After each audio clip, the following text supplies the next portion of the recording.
So this is going to be a breakdown of the controversy with Geeks and Gamers, and I'm going to try to be fair to both sides. So let's get to it. Essentially what happened is several YouTubers, Lethal Lightning and Ryan Kennel, who are associated with Geeks and Gamers, worked with Uche. This is primarily an Uche project. He put this together, and they wanted to do something for charity in connection with the Snyder Cut, because Uche is a big DC fan and a big Snyder fan. Jeremy is clear. He likes only some of Snyder stuff, and he doesn't like a lot of his DC work. So that's the broad parameters. Apparently it worked. Lethal, Ryan, and Uche got promise for Zack to be on the stream, and they were able to say, well, it would be best if we had Geeks and Gamers endorsement. And apparently Zack did explicitly agree, and he talked with Jeremy. So the stream happened. It's very successful. He comes on the stream. People go nuts. It's a very positive atmosphere. But then he says, and again, Uche clarified, and we'll see the audio, where he was told to disavow Geeks and Gamers. And Zack reluctantly agreed. He did argue with WB. It's fine. I know these guys. They're fine. There's nothing wrong here. But they were like, no, you have to disassociate from Geeks and Gamers. So Uche expected him to do that. He didn't like that, but he was like, it just was what it was. He was being threatened by WB.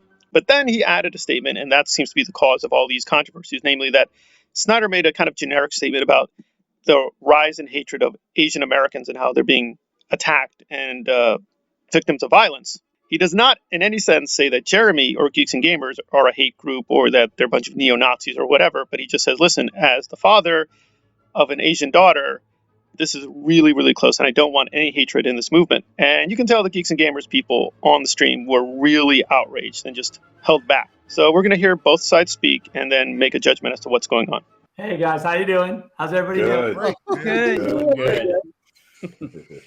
Listen, just a quick thing before we get started. I know that on our donation page, we still have the Geeks and Gamers logo. I just want to say that I really we talked about this, and we're really not affiliated with Geeks and Gamers as far as I'm concerned.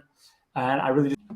And each one of us who put this event together, each one of us who'd been on multiple conference calls with Zack, me, who's talked to him on multiple occasions, talked with his assistants, talked with with the people around him and getting this whole thing set up, getting the auction items done, everything like that. I was able to get a perspective in regards to his relationship with the people that at the end of the day are in control ultimately of his destiny right now. And I'm pretty sure that, this is obviously something that he told me not to speak about, but I'm going to speak about it because I think it kind of serves to kind of put some foundation under my feet and what I'm trying to say.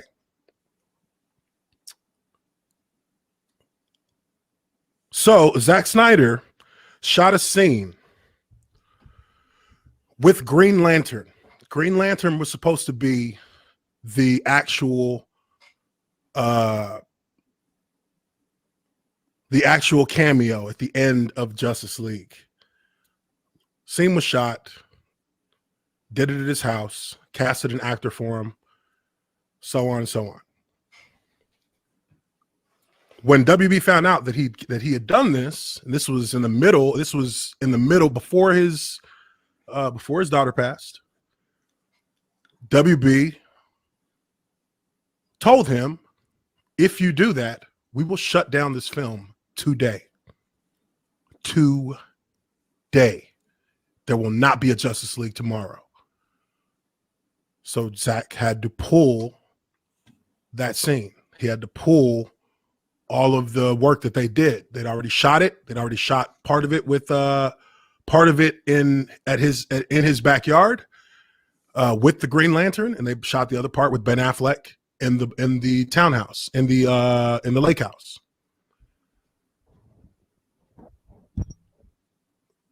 Now, why did he tell me not to talk about that? He told me not to talk about that because that was a story that he wanted to bring out and talk about when it was time to talk about it. The studio, at the end of the day, had the power in the snap of a finger to shut his entire life down in a second. From the very beginning of this process, Zack has been forthright. He's been honest about how he feels, and in our being transparent with him, he understood in part, that there's that, at least from how he could perceive it, that there's rough edges that are part of this YouTube community that, but it's nothing, but to him, is that anything he needs to necessarily worry about? He's trying to do a stream to raise money. Fine. Boom. It didn't matter to him. Once the studio got involved with this entire event, it became the same scenario, in essence, that it was when he shot that scene. Is that, and to me, coming from kind of the same world, coming from kind of being in there, and being in, the NFL, and being in a big machine that has a lot of power, and at the end of the day, when something happens to somebody, the only thing you can do is point up and say, hey, those people write the checks, those people are the ones who make the decisions. At the end of the day, do we know what they said to Zack to tell him, yeah, you have to say this again? Now, Zack, like when I talked about the last stream we were on, Zack Snyder called me, had a conversation for about 30-35 minutes. And it was that scenario. In essence, it was that scenario. Do you want your movie or not? What I didn't tell you guys was that Zack said to me, this is about my movie. So please, I've fought for you guys. I've gone to bat and told them that you guys are awesome and you're raising a ton of money and y'all are doing good work. And Warner Media persisted. These are our demands. Distance yourself. So I asked Zack, do they not realize that the money that's being raised here is money from the Geeks and Gamers community? Like, has that been expressed to them? He said, yes. I told them that. I was on the phone for 2 hours with these guys. Well, of course, being the anti-Jeremy guy that I am, you think I'm going to automatically side with Snyder.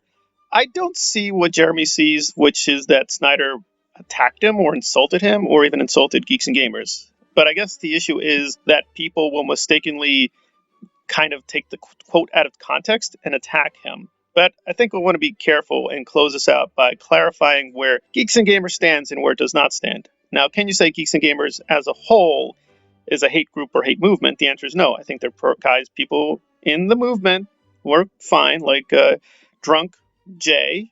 He's fine. He does theme parks. And then there's Uche, who does his own thing. He's just associated with Geeks and Gamers. So there are people who are not hateful at all within the Geeks and Gamers brand, but they do have quote-unquote haters like Ryan, and he is a part of it. So it's a very mixed bag. But in terms of clarifying where they do and do not stand, and again, we have to be careful. We don't know all the details, but Jeremy is friendly with Ethan, and Ethan contributed to Jeremy's stream.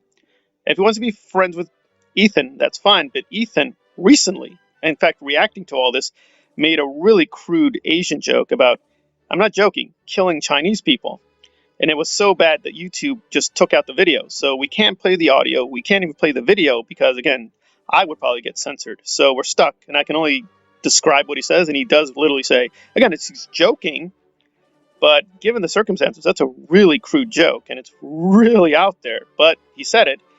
I'm not aware that Jeremy knows this, but Jeremy knows enough about Ethan. So he's friendly with Ethan. And he does cite them from time to time. I remember this very clearly from Geeks and Gamers videos. I can track them down if you want me to. But it's obviously a careful thing we have to parse because Ethan is friendly with some white nationalist people and some alt-right people.